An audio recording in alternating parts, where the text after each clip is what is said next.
Mari kita berbincang-bincang tentang aura. Jadi, aura itu real nggak sih? Sesuatu yang bisa diukur gitu dengan mata telanjang. Well, lu nggak bisa ngelihat angin ataupun udara, kita nggak bisa ngerasain hal tersebut, tapi bisa merasakannya kan? Begitupun aura atau energi yang dipancarkan sama seseorang, lu bisa merasakannya. Sebelum lu say hi sama seorang cewek, posisinya udah ketemu langsung, udah face to face, si cewek pasti udah bisa ngerasain duluan seperti apa aura atau energi yang lu pancarkan. Lalu dari dia ngelihat ini menentukan banget apakah nanti lu diterima atau ditolak sama si cewek tersebut. Bahkan sebelum lu ngomong, sebelum lu mengutarakan satu kata yang keluar dari mulut, aura lu udah duluan berbicara. Aura ini kalau di ranah ilmiahnya itu, maksudnya sesuatu yang udah disetujui sama sains kalau hal ini tuh emang ada gitu, emang real keberadaannya, yaitu sebutannya medan elektromagnetik atau electromagnetic fields, di mana setiap manusia itu, setiap makhluk hidup, binatang, hewan, dan lain-lain di diri lu sekarang itu memancarkan medan elektromagnetik. Kelima panca indera yang kita punya kayak mata, hidung, telinga, dan lain-lain itu nggak bisa ngelihatnya dengan mata telanjang, ngerasainnya secara langsung gitu. Tapi hewan, salah satu spesies burung contohnya, mereka bisa manfaatin, mereka bisa ngelihat, merasakan secara langsung medan elektromagnetik bumi yang digunakannya sebagai kompas buat migrasi ke tempat jauh gitu contohnya. Jadi berdasarkan itu menurut gua aura itu real gitu. Gelombang medan elektromagnetik di tubuh manusia itu real. Buat lo yang selama ini masih ragu sama keberadaan aura ini, seperti yang tadi gue bilang kan, panca indera kita terbatas. Mata kita manusia, lo harus tahu ini, itu cuma bisa ngelihat 0,0035% dari spektrum, keseluruhan spektrum cahaya. Hanya kurang dari setitik doang yang bisa kita lihat dengan mata kita dari 100% keseluruhan spektrum cahaya yang ada di universe alam semesta ini. Kayak yang dibilang, siapa tuh?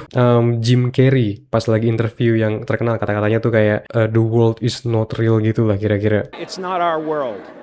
We don't matter. We don't matter. Nah sekarang part menariknya nih, tentu saja pembahasan kita mengarah ke aura gelap, aura cowok yang PMO, aura lemah. Kenapa bisa gitu? Kenapa bisa lemah? Ini ada hubungannya sama gelombang elektromagnetik yang tadi kita bahas. Supaya ngejelasinnya lebih enak, gue mau ngasih tunjuk ke lu pada sebuah chart. Lebih tepatnya ini map of consciousness atau peta kesadaran atau peta perasaan manusia bahasa gampangnya. Jadi di sini yang paling atas itu yang secara frekuensi, secara vibrasi, secara energi itu paling tinggi. Karena di sini jelasin juga energetic lock-nya seperti yang bisa lu lihat sendiri angka-angkanya. Jadi yang paling atas itu perasaan-perasaan positif kayak enlightenment, peace, joy, love, reason. Ini perasaan-perasaan positif, emosi positif bagaikan di surga gitu. Perasaan tenang, perasaan damai, cinta, kasih sayang, no hate, no stress sama sekali, no worry. Jadi ini perasaan puncak yang bisa dirasakan oleh seorang manusia. Semakin ke bawah dan yang paling bawah itu perasaan-perasaan negatif kayak anger, marah, desire, fear, grief, apathy, guilt, shame, dan juga secara angka energetiknya itu makin turun angkanya, menyentuh 2 digit, dimana yang paling atas tadi emosi-emosi positif itu di atas 500, bahkan yang paling atas enlightenment itu menyentuh 700 sampai ribuan. Lu mungkin udah bisa menebak arah pembahasan gua kemana. Ketika lu masih terbelenggu oleh nikmat palsu PMO, masih cari-cari alasan, cari-cari pembenaran, masih rutin relapse, lu berada di kategori yang bawah ini men, secara tanpa sadar pastinya. Lu nggak pastinya pengen di bawah ini, tapi lu ada di sini. Hidup lu itu cuma berkutat di survival level doang.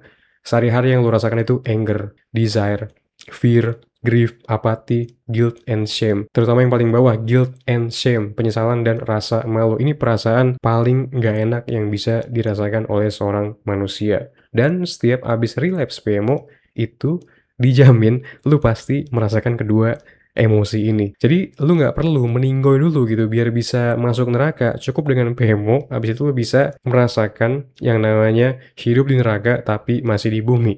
Simulasi neraka tapi masih di bumi. Ditambah kalau kita ngelihat juga secara angka energetiknya, yang mana gue rasa angka inilah yang dimaksud dengan medan elektromagnetik. Pasti ada hubungannya gitu. Soalnya kan yang bikin map ini kan seorang peneliti, saintis terkemuka gitu. Bahkan dia udah dapat gelar SIR. Jadi gue rasa dia menaruh angka ini pasti ada alasan ilmiahnya gitu lah. Angka inilah yang menurut gue itu mendivine your aura. Oke, ketika lu hobi PMO, lu itu berada di emosi level bawah ini. Angka energetik keseluruhan yang lu pancarkan sedikit.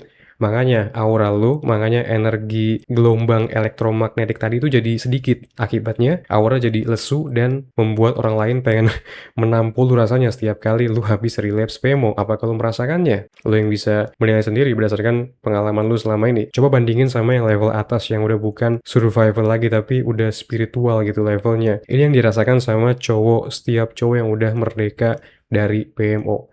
Mereka merasakan sehari-harinya itu didominasi sama perasaan-perasaan positif kayak peace, joy, love, dan secara angka energetik yang dipancarkan juga tinggi kan. Makanya dari energi tinggi yang dipancarkan ini efeknya orang-orang mendekat.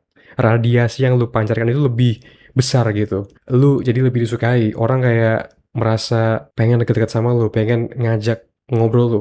Lu nggak dilihat remeh bagaikan remahan doang sama lawan jenis. Dan hal-hal positif lainnya berdatangan ke hidup lu tanpa perlu effort berusaha keras banget buat mencapainya. Organik aja gitu rasanya. Ketika yang ada di dalam diri lu itu positif, maka lu akan mengundang hal-hal positif dari luar diri. Dan ketika yang ada di dalam diri lu itu negatif, maka lu akan mengundang hal-hal negatif dari luar diri. Sama. As within, so without. Ya kalau gitu berarti bisa dong gue tetap PMO tapi trik otak gue biar nggak merasa bersalah setelahnya. Biar nggak ada penyesalan jadi dibawa enjoy aja. Ya kalau lu bisa sih silakan tapi berdasarkan pengalaman gue dulu itu mustahil. Rasanya bisa stay tenang, stay positive thinking setiap kali abis relapse PMO. Ini of course ada kontribusi juga dari faktor biologis dopamin hormon di tubuh yang crashing pasca PMO. Di kondisi badan yang lemes, terkuras, sperma terbuang, dopamin yang crash beserta hormon-hormon lain yang tidak stabil, itu sulit rasanya untuk ngerasa damai, tenang, dan keep positive thinking. Kayak lu lagi berkendara di mobil yang udah mau mati gitu, yang udah mesinnya udah jelek banget, tapi lu berusaha merasa nyaman padahal AC mati, padahal kayak bau oli mungkin sulit. Begitu lu keinget tadi habis relapse itu jadi stres, anjir ngapain sih gue buang-buang energi berharga gue buat hal itu gitu. Lebih bahagia gitu kan rasanya misalkan kemarin atau tadi malam atau tadi pagi lu berhasil nahan godaan PMO walaupun berat rasanya tapi berhasil survive, berhasil lu lewati, nggak relapse. Ada perasaan bangga gitu. Anjir gue strong, ternyata gue bisa. Kalau misalkan tadi gue bisa, berarti kedepannya gue pasti bisa. Jadi maksud gue ketika lo nginget kenangan indah, ketika lo berhasil nahan, itu timbul perasaan bangga. Sehingga naikin motivasi. Tapi sebaliknya ketika lo nginget kenangan buruk, tadi lo takluk, lo relapse, itu timbul perasaan yang tadi disebut di table map consciousness yang paling bawah, yaitu guilt and shame, perasaan bersalah dan rasa malu. Lu bisa aja menipu diri seolah-olah tadi nggak relapse biar positive thinking, tapi kan faktanya lu telah relapse dan lu tahu ini, lu nggak bisa menghapus memori kalau lu itu relapse. Faktanya lu relapse. Jadi lu menipu diri itu kayak wishful thinking doang gitu, berharap-harap tapi realitanya faktanya lu relapse dan ini malah jadi senjata makan tuan. Semakin kuat lu berusaha melupakan seolah-olah relapse itu nggak terjadi, itu malah akan kepikiran terus kayak ya tapi kan gue relapse, ya tapi kan gue relapse gitu. Oke guys, thank you so much udah nonton sampai habis. Buat lo yang pengen pembahasan yang lebih mendalam, lebih menyeluruh, lebih terstruktur tentang cara supaya bisa berhenti dari kecanduan PMO, semua yang gue ketahui tentang PMO A sampai Z berdasarkan riset dan pengalaman gue bertahun-tahun selama ini semuanya lengkap gue bahas di ebook ini. Udah banyak banget nggak kehitung cowok yang berhasil stop PMO semenjak baca ebook gue ini.